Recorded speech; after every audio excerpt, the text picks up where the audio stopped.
right, what's going on, everybody? Welcome to the Oil Stream, presented to you by Boston Pizza. Playoff menu. I don't even know if they have items left. Playoff run's been going so long, they might have run out of the entire playoff menu. Just kidding. Halftime square footer, flight of wings, triple play platter, the new Chipotle chicken quesadillas. Fuel your fandom at Boston Pizza next Wednesday. Boston Pizza, Argyle Boston Pizza.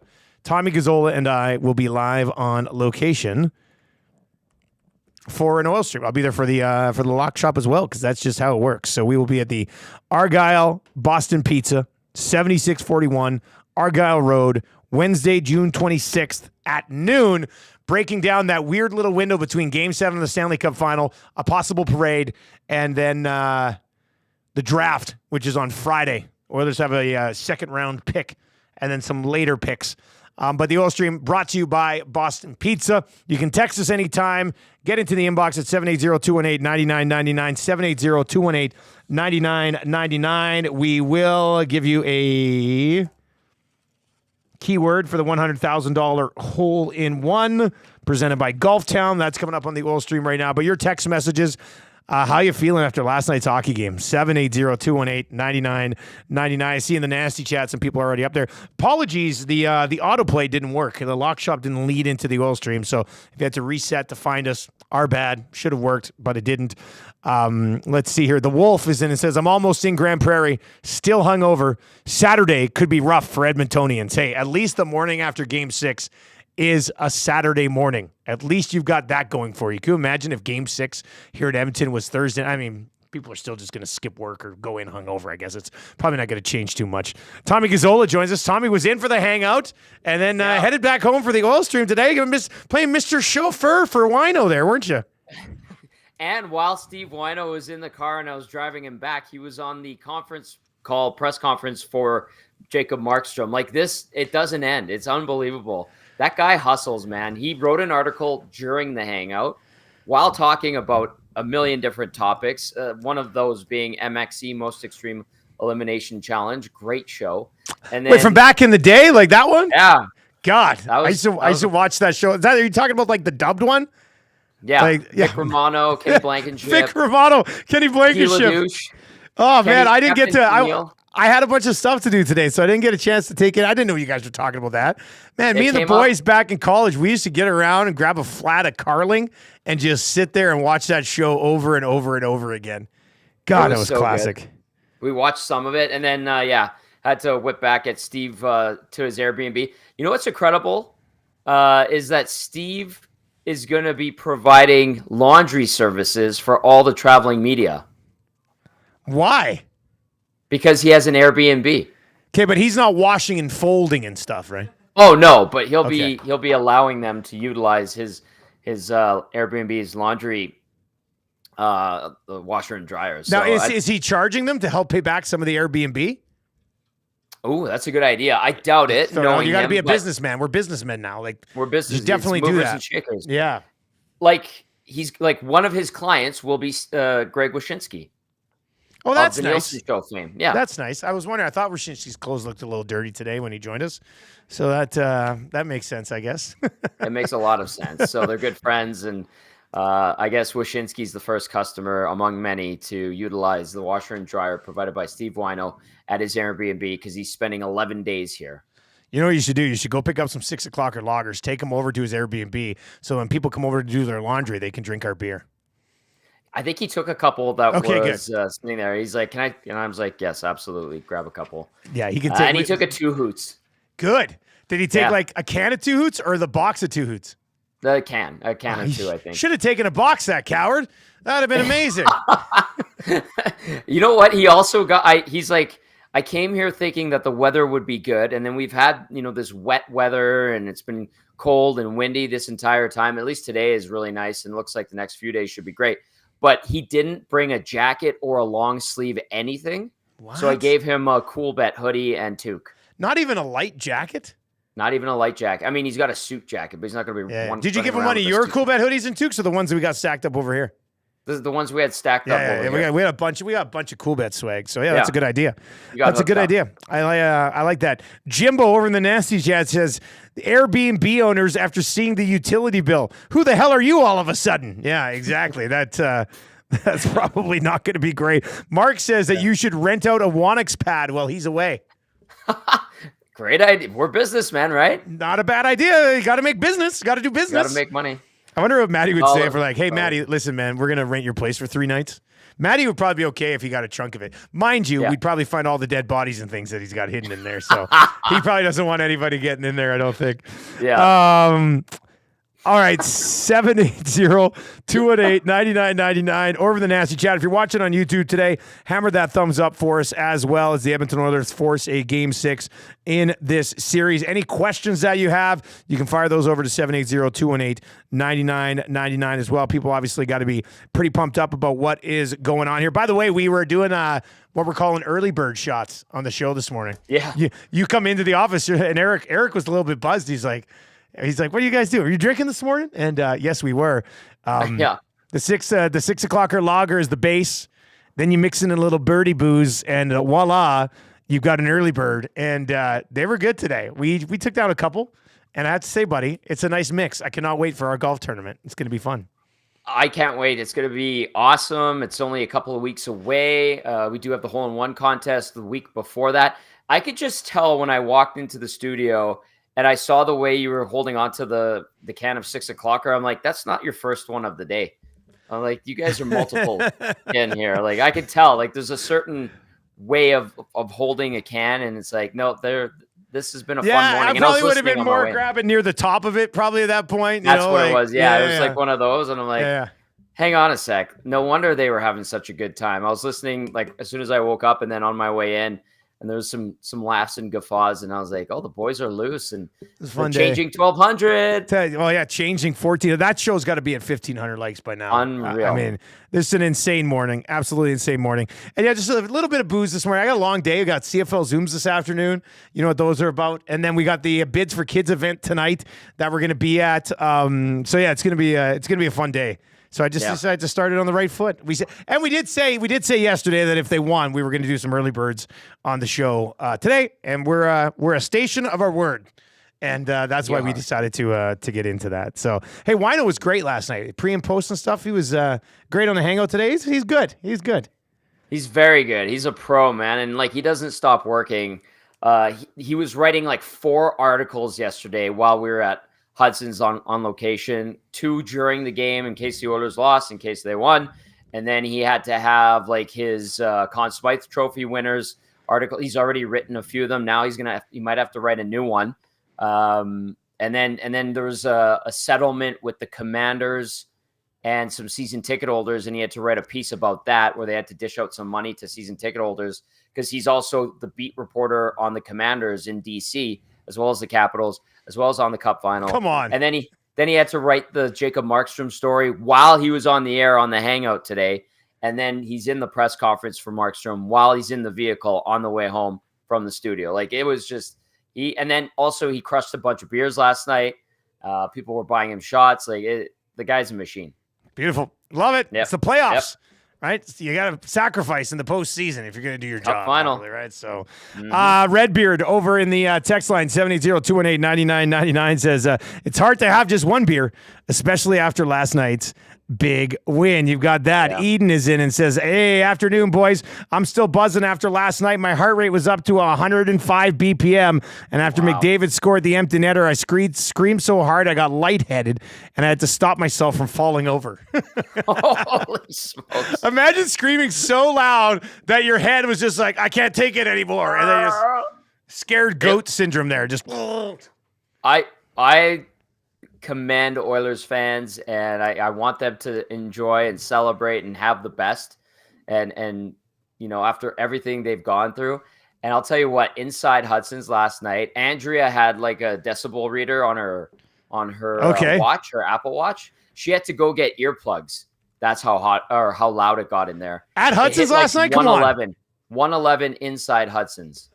And then Connor Y from Hudson's White Avenue, who came down to watch at Hudson's Bourbon Street, said that the decibel meter at Hudson's White Avenue when the Oilers scored hit 118.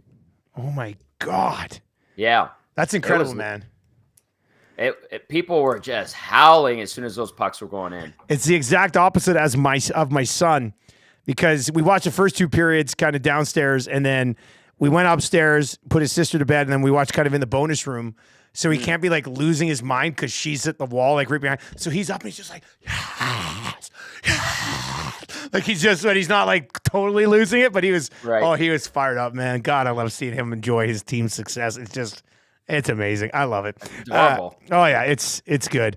All right, 780-218-9999, 780-218-9999. Nasty chat rolling as well. Calvin C says, guys, I have to admit that initial Tkachuk empty goal save was highlight reel, but then McDavid's scoring right after was absolutely hilarious. I couldn't believe that Tkachuk managed to keep that thing out, man. I thought that was going in. When his stick was way back over here, I was like, that's it. It's over. And then he scooped it out, and I immediately thought, that was in. And then you see in the replay, it wasn't in. Like, what up? I know he's running around like his best game of the series for sure. He seemed fully engaged last night. That's good news for the Florida Panthers, I would think. But that was and then they scored right after. But that was a wild scene at the end of that hockey game. It was, and a couple of things. Zach DeCombe gave it honorable mention for the big save of the game, brought to you by Christopher Boyle. Yes, and then if you notice on that play, like, so Tkachuk makes that save. Good on him going to the final buzzer. The puck squirts it to the corner. McDavid loops around, picks it up. Oliver Ekman-Larsson like completely gave up on the play. He thought that one in, and he just gave up. And then so McDavid goes, picks it up. All he has to do is shoot it at the net. And some people were like, hey, do you think McDavid purposely tried to shoot it at Tkachuk and get it in? And I'm like, maybe. I don't know. Like, it went in. That's all that matters. He should have just clapped it. Yeah. Because there was a little bit of time left. If they wanted to make like one more rush back the other way, and OEL hadn't given up on the play, they might have been able to get one last shot off.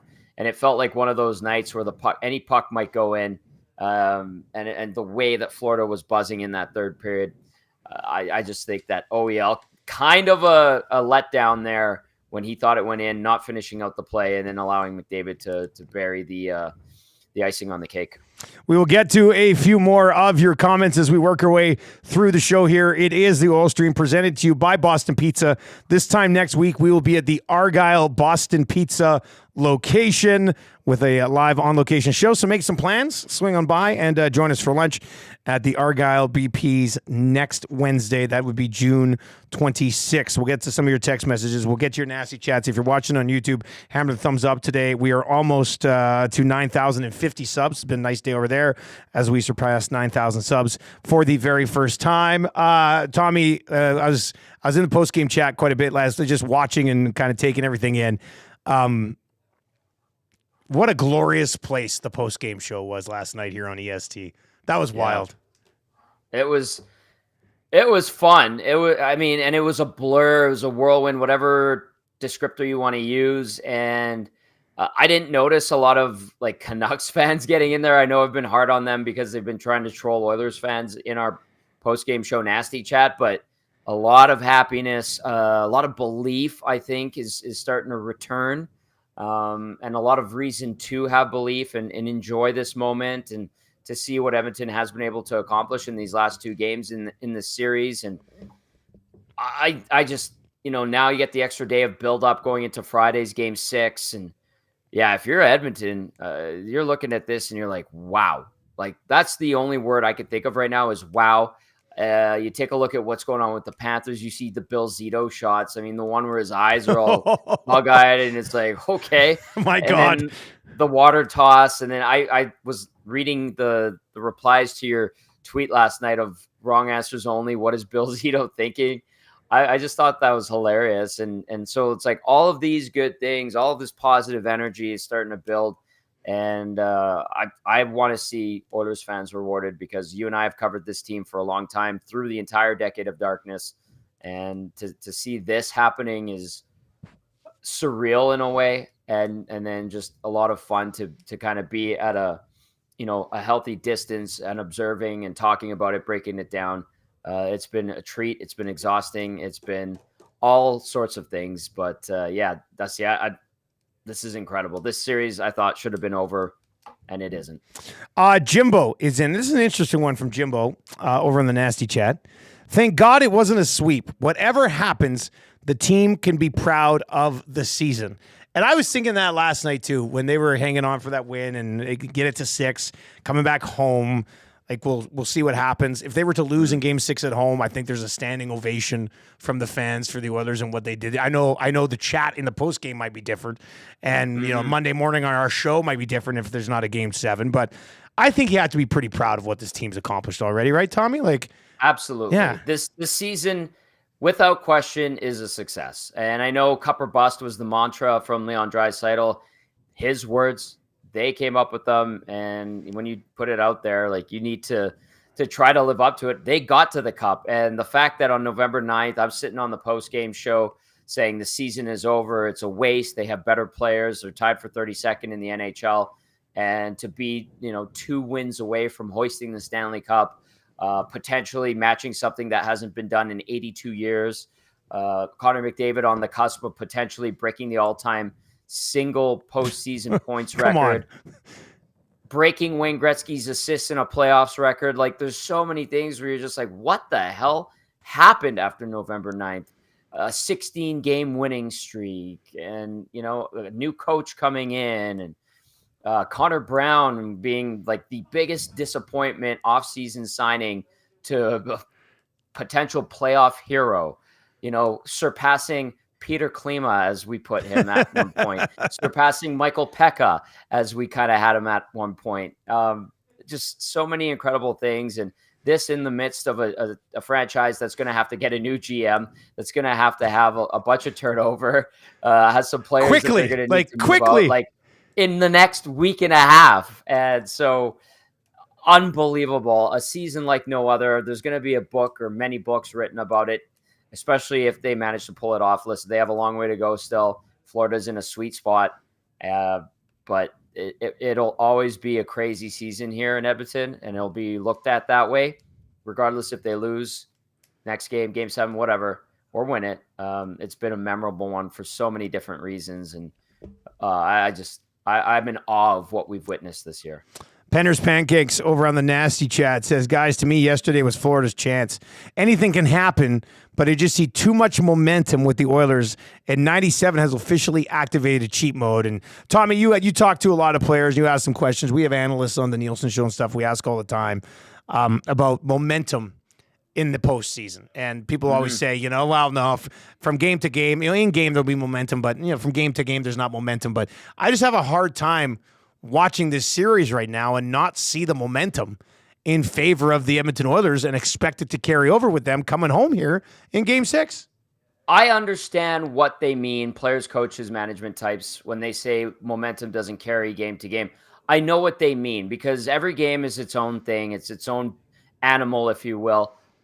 But what I do feel and sense and think is true that does carry over is confidence.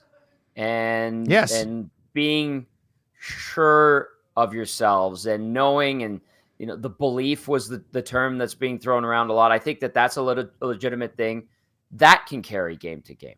The momentum, a strong third period into a good first period, the next game, I think that's where the momentum, there is none, but the confidence and ability to handle the mental stresses of this situation, I think that is something that gets carried over. And I think that's where the Edmonton Oilers have the edge over the Florida Panthers right now. And I think that is the part of it. Knobloch had an interesting comment last night where he talked about belief, and he goes, I've been a part of teams. I've seen teams that say they believe, and then you go out and see them and they genuinely don't. They say the right things, but that they don't put their words into action. And he goes, this team believes and is putting the words into action and making it happen.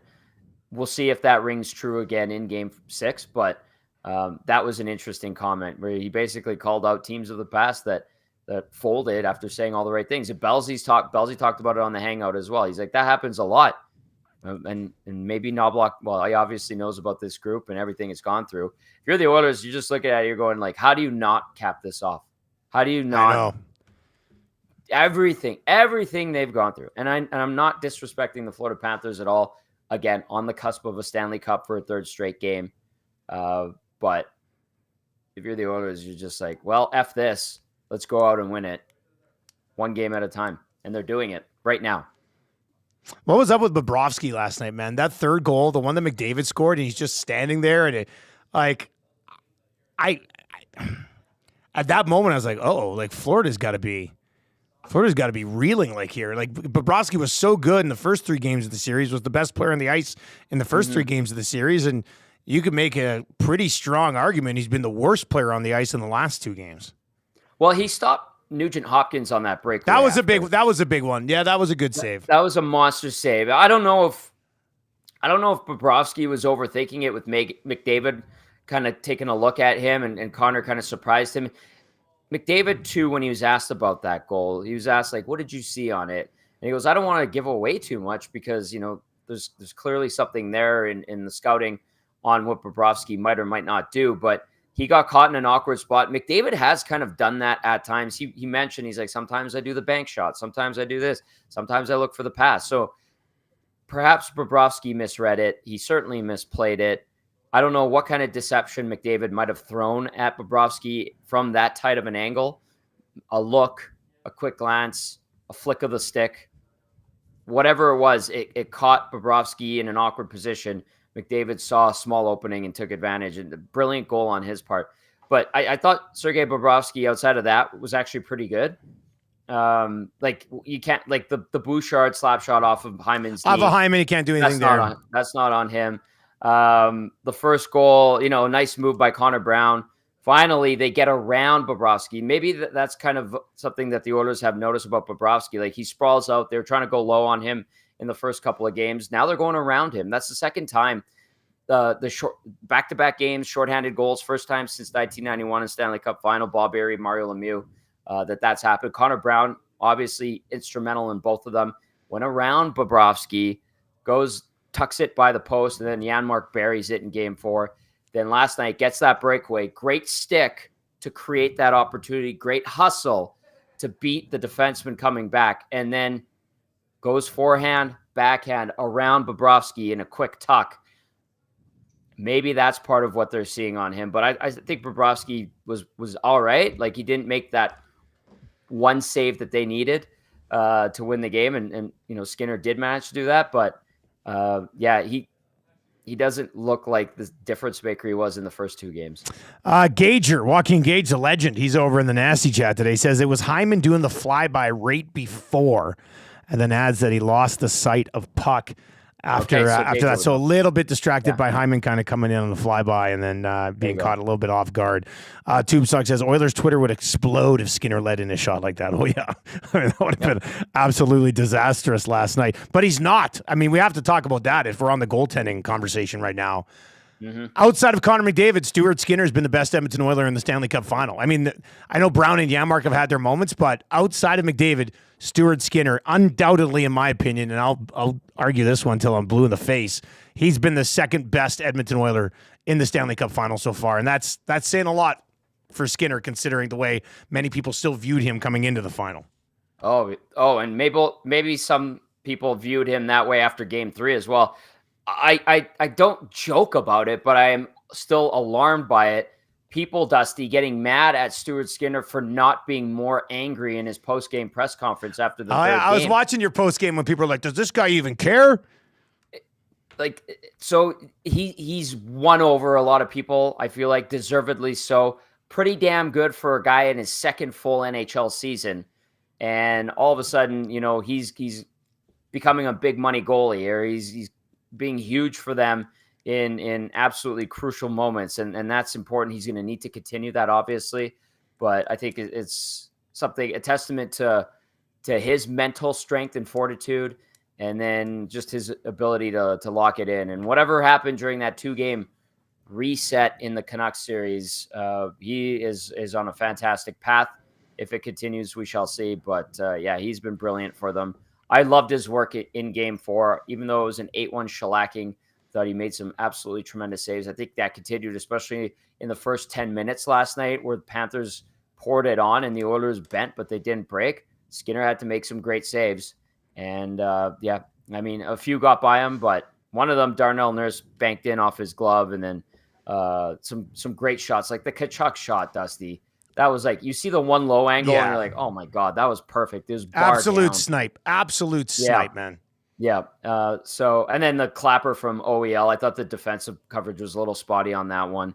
But Skinner, he stepped it up, and they're going to need that again on Friday for sure.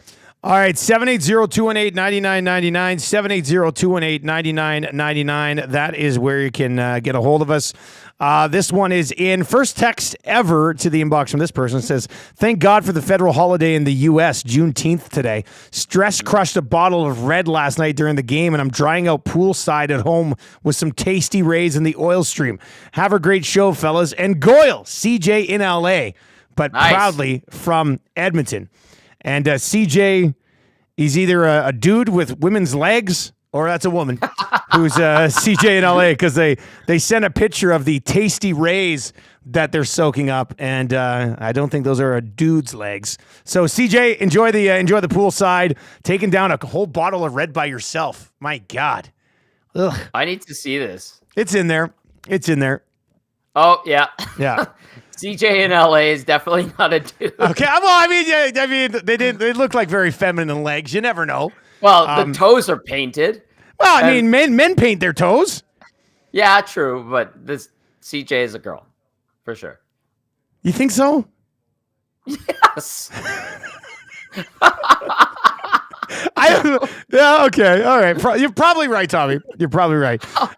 She just texted in and said she's a she. All right, there you go. So, all right. Well, we got that sorted out. On an awkward moment for the oil stream today. Surprise, surprise. Portions of the oil stream are brought to you by Popeyes. Things just get better at Popeyes. Is the new crispy chicken buffalo wrap. Just been an absolute smash hit. 2 classic hand-breaded mild chicken tenders, bold buffalo sauce, paired with fresh lettuce, tomato, milder spicy mayo, wrapped in a soft flour tortilla. Available in-store or delivery. And if Furby's listening, I did throw it out there on the show this morning.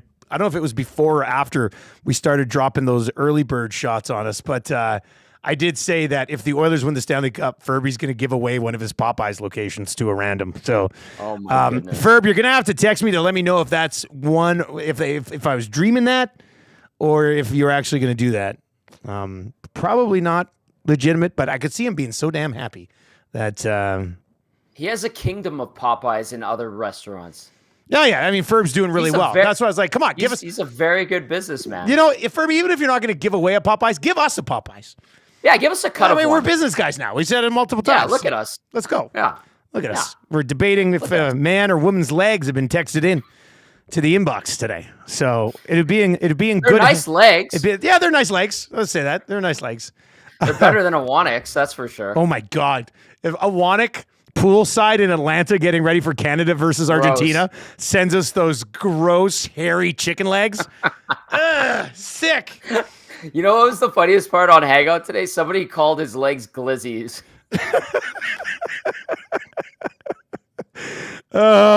This text says, men don't paint their toes ever.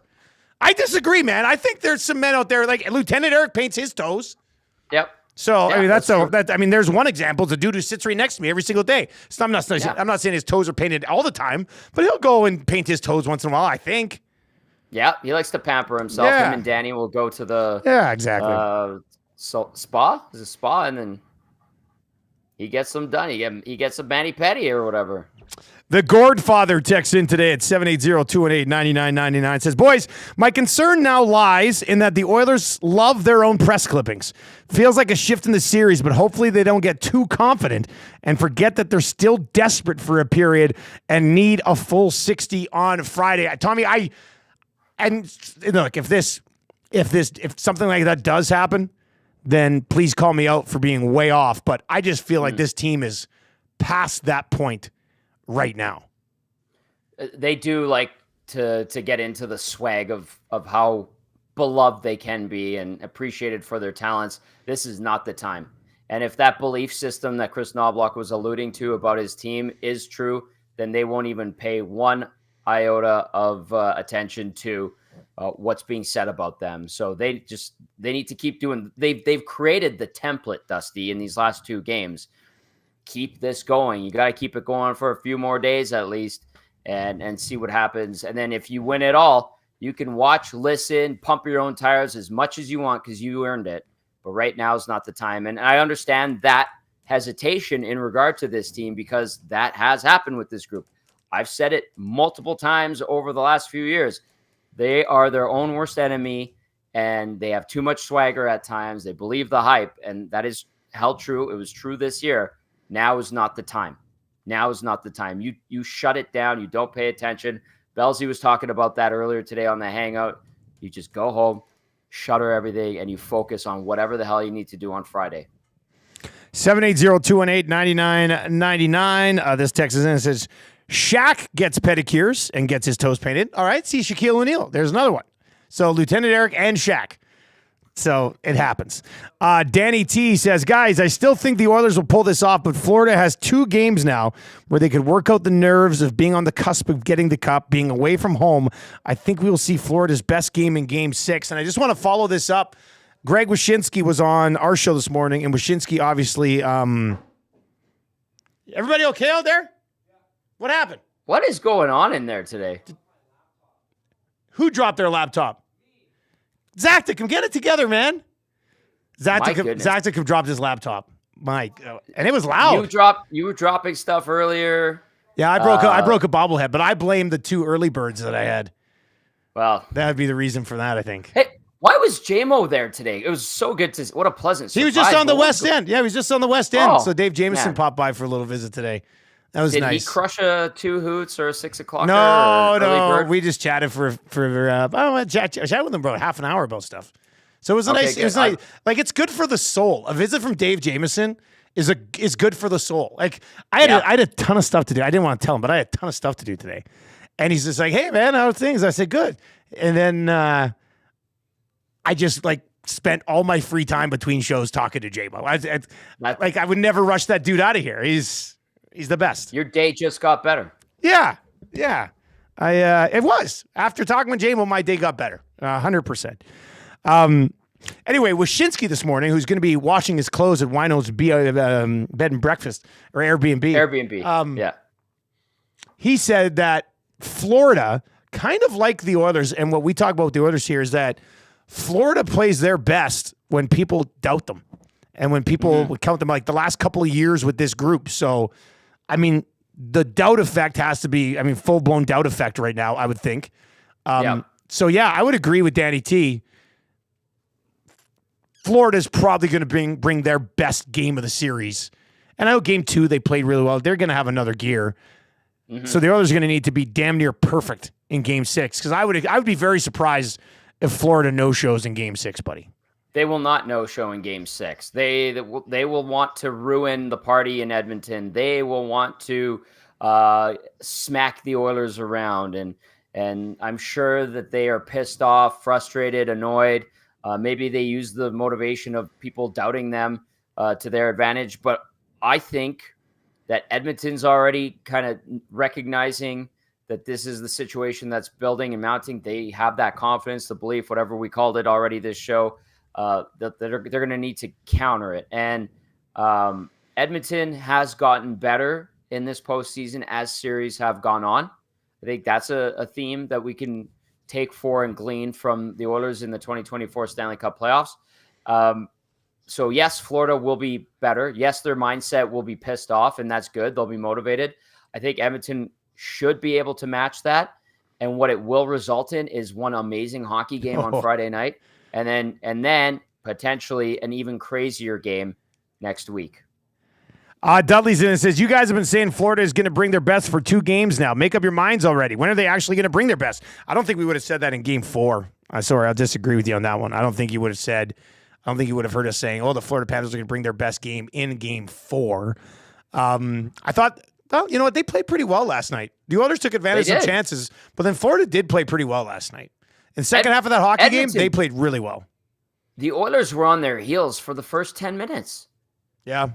They held the fort. The Oilers held the fort. Florida tried to use the crowd. Florida tried to get the early one. Florida was strong in the first 10. very strong. And Edmonton managed to counter, like I said, hold the fort. And then they used their little bit of momentum to get that first goal. And then they built on it in the second, what was a wild second period. And then that led to a crazy hold on to your butts third period. I think both, like, Florida was good last night. Edmonton, opportunistic and steady defensively for the most part. So, yeah, Florida cleaned up their game compared to game 4. Big time. What do you think? Let's see here. Himu Tardikainen over in the Nasty Chat says, if the Oilers continue to win battles along the boards and capitalize on chances, they will be okay. Like, that's one of the things. I know the production from Connor Brown has been there in the last few games, but he's been so hard on pucks.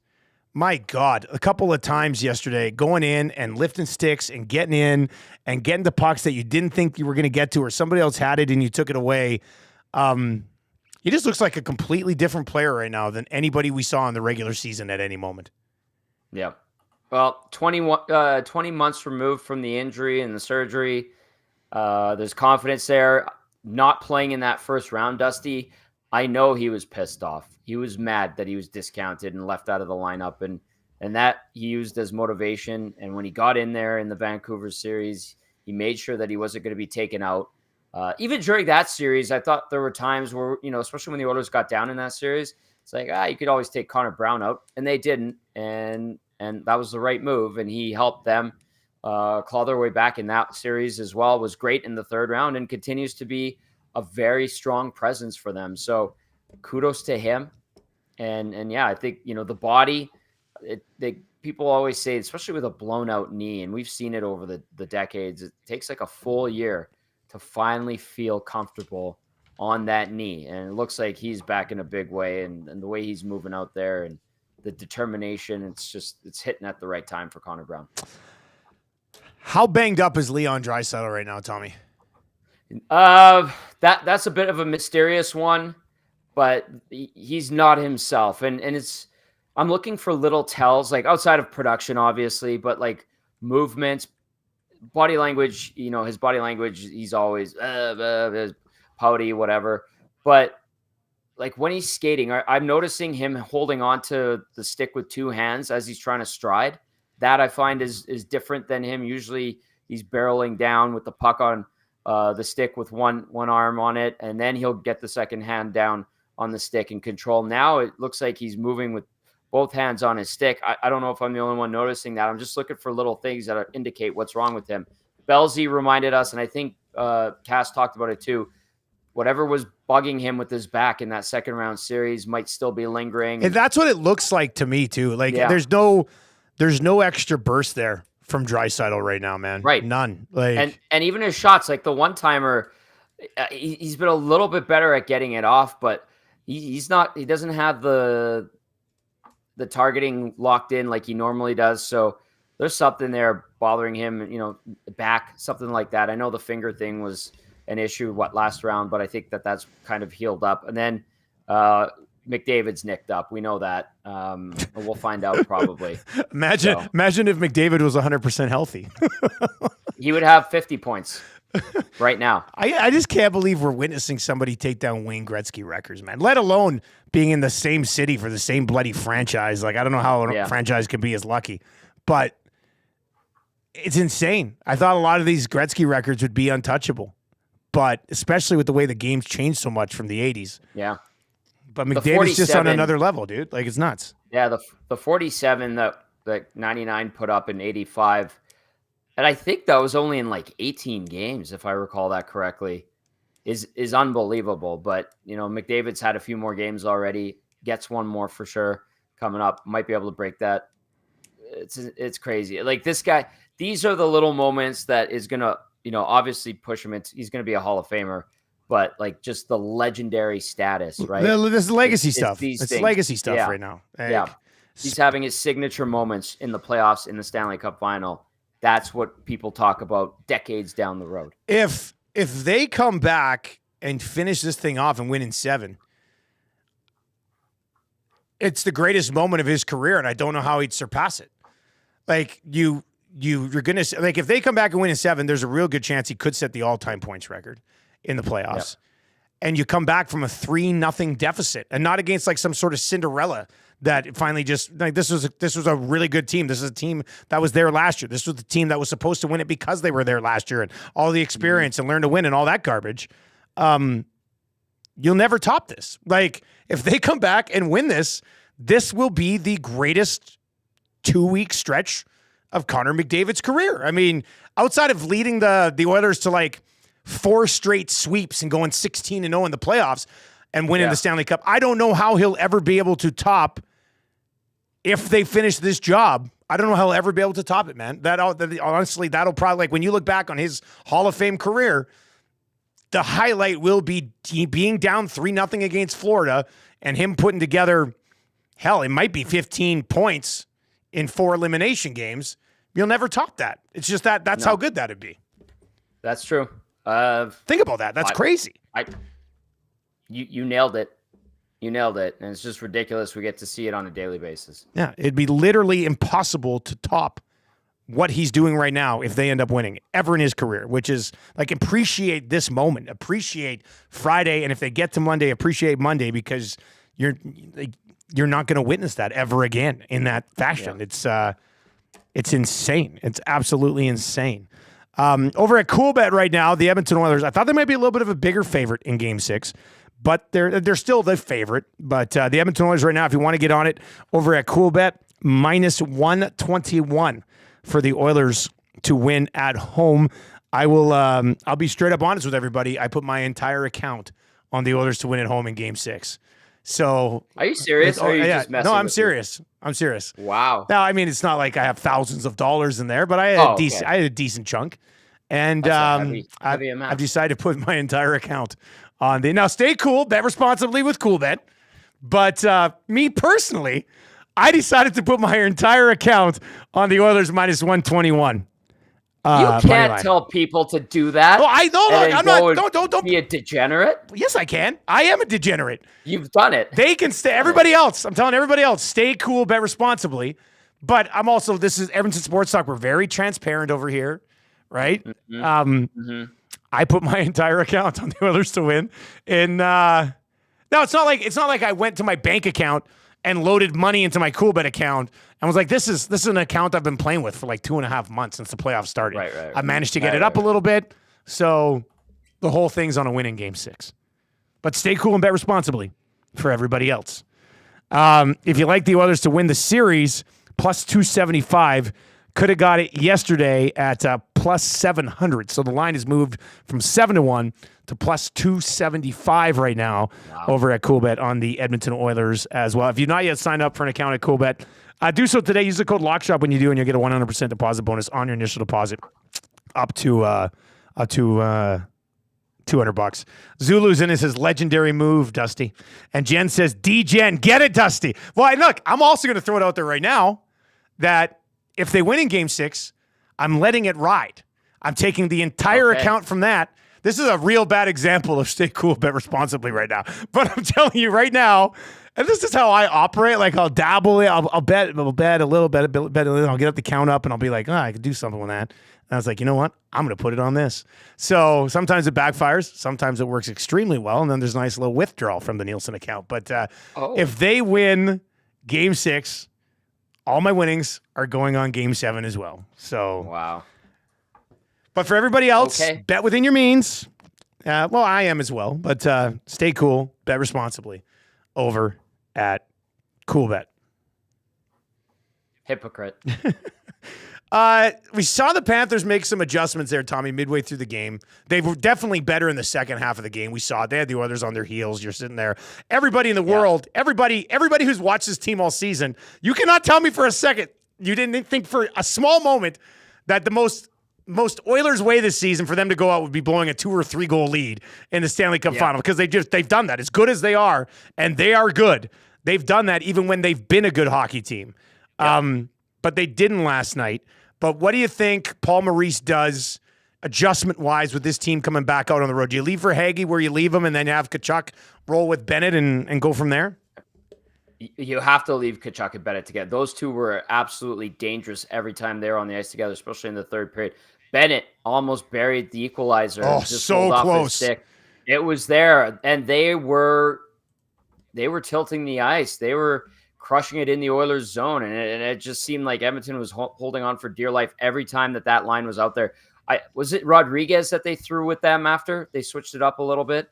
But every time that line was on the ice, I'm like, oh my God, that line is going to get a chance or two. They were buzzing, and they were all over it. And then it felt like the Oilers were obviously very protective, but to the point where they were allowing themselves to get, caved in their own zone. And then Skinner would have to make a good save. Good for him that he was there to be the last line of defense and held up. But yeah, it felt like every time Bennett and Tkachuk, whoever they had on the wing with them, were out there, there was going to be at least one or two scoring chances. And sure enough, there were. It's just the Oilers were able to foil them. So yeah, I think those two have to be together. Let them keep cooking because they've been great. And I don't know, the Oilers have done a good job on Reinhart. Barkov has had some moments, but I haven't noticed him as much offensively. Obviously, his assignment is McDavid. He hasn't passed that one lately, but yeah, where I've noticed, and I'm leery of him when I'm watching him, if you're looking at it from an Oilers standpoint, is when he's covering Bouchard, and Bouchard wants to make that one extra move, the sidestep, the little dipsy doodle. I think Barkov, he burnt him on it. He's got that long reach. Yeah, in game 3 it was. So that's where I'm just like, well, if you're Bouchard and you've got Barkov on you, you're not aware of it. Like, you need to punt. Get that puck in the corner. Do not dipsy doodle and give that guy an opportunity, because he will bury, or he will make you pay by making a great pass to somebody. Rip City Step says he can't hide Barkov from Brown and Janmark in Edmonton.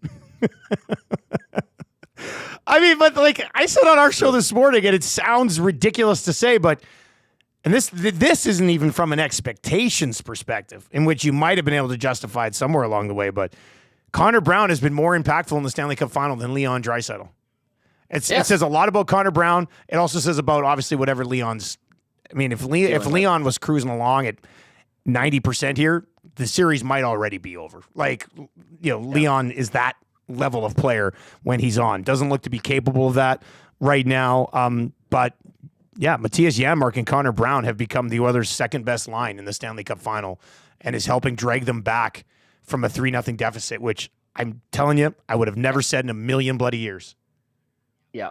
Well, I mean, one guy told you how important Matthias Janmark was going into the season. Good for you, buddy. You got to take that victory lap, man. You like. Now, I still think you probably had him too high at the time, but still, I mean, that's your guy, and he's coming up big. How about the play on his empty net, off the bloody post, and there was still they brought that puck back down the ice. That was, and you're like, that's the moment. You're like, oh my God, that they're gonna score now, and it's because it hit the post. But him to make that play, to get it towards the net, like the guy's been a beast. Good for him. Good for him. He didn't have a great regular season. He totally made me look like a jackass for picking him that high in his list of the Oilers' list of importance on the Oil Stream. But he's totally redeemed himself. What's crazy is it's almost time to start putting together your list of importance for the Oilers next year. It's almost time. I'm not ready. We're like 4 weeks away. 5 weeks away. Oh my goodness. Tube Socks into the nasty chat says, I'm putting my whole account on the Oil. And he screen capped me his Coolbet account. He's got 34 cents in his account right now. He's going to ride it all in the Oils, right? I mean, whatever your level of commitment is, that's something that you can look at as well. Hammer the thumbs up over on YouTube if you have been watching today. And let's see here. What do we got? 97 Octane Hockey says EST new studio coming after Dusty makes bank. LFG. Yeah, you know what? We'll be moving straight into the old Shanks building if I end up hitting these two Oilers bets. So, all right. I mean, we'll only get to stay there for about 5 hours before they kick us out. But still, it'd be cool to have that thing signed. Now we could say we did it. Yeah, we had it, but just wasn't right for us. We were there for about 5 hours and thought, you know what? This is too much space. Let's go back to the offices just a little bit further north on the West End. Yeah. Nobody's complained about our offices and studio space. Everybody always likes it. No, it's nice. Wino liked it. Yeah, Like, good. I'm glad he did. Yeah. I think it's nice. It's in a very unassuming building in an industrial part of the city. Yeah. What we do does not fit in with where we are. Let's just say that. But you know what? As Bob Barker used to say, the price is right, baby. And that's why we're here. Oh, okay. I thought you were going to talk about spade and neutering your pets. No. That's YouTube, Trev and Zach. They got spayed and neutered before they started here, because the last thing we need is them worrying about sex and stuff. We need them focused on work. It's just how it is. You need to give them, like, you got to dangle a carrot in front of them every now and then, don't you? Nope. I like them when they're motivated. Not anymore. Oh, you're the devil. Where's HR Daddy? Yeah, well, I'm sure he's listening somewhere. I'll get some sort of text. You know you can't say that type of stuff, right? Calm down. I did. Calm down. It's okay. The boss is going to get mad at me. Relax. My goodness. Oh, good. Matthew Tkachuk last game, though, if he's a game like Tkachuk had last game, could finish off the Oilers. You know what I mean? Like he was that's the Tkachuk I expected to see, buddy. And I just thought of it because somebody tweeted me a picture of him on a turtle's body. But that's the type of game I expected to see from him in games 1, 2, 3, and 4. It was never there. If that comes back in game 6 again, and it will, he'll be fired up to be here in Edmonton. Like, he's trouble. He's trouble when he's at that level. He's the ultimate heel. He would love nothing more than to feed it to the Oilers in Edmonton and their fans. He's the type of guy that is fueled by that stuff. And the other night when Zach Kassian was being introduced to the crowd, they had the video of him ragdolling Tkachuk. Yes. You think Matthew Tkachuk saw that? Hell yeah, he did. So that's expect to see more of the same from Tkachuk on Friday. He's going to be brilliant. Edmonton's going to have to find a way to contain him because he's a big money player. And he comes up usually big in the most important times in a season, and that's going to be Friday night for the Florida Panthers. How insane. And I'm going to be in Winnipeg Friday night, so I will not be in the city. But how insane is Friday night going to be in the city of Edmonton? And are you worried at all about what happens if they lose? Not really. I don't think it doesn't seem like the people here are in a, I'm going to just say it, they're not in a rioting mood. I think the city and the police have done a good job of dispersing crowds and the control. I don't think Edmontonians want to embarrass themselves the way Vancouver. Well, and with phones nowadays, your job could be lost immediately if you're an idiot, right? Like jobs have been lost. Yep. I do think there's going to be a level of anticipation, fear, some confidence. Friday's going to be crazy. Nobody's going to be working past 1:00. Like everybody's going to be ducking out of work. Like rush hour is going to be at 12:48 on Friday. And then we'll see what the team brings on the ice, but it's going to be rocking inside that building. I don't know what to expect. If they win, it's going to be a hell of a party downtown, man. Oh, yes. God. Yeah, it will be. Do you know if they're bringing in a musical act? Have you heard anything? Like, are they? Wino says there are no musical acts for games 5, 6, and 7. Okay. And unless they and the other thing is too, like logistically trying to book something really quickly can be tough. You could get Creed. You could get Creed on a plane tomorrow morning. That would be amazing. Yeah. Let's go. Yeah. They've got that. They're like resurging right now.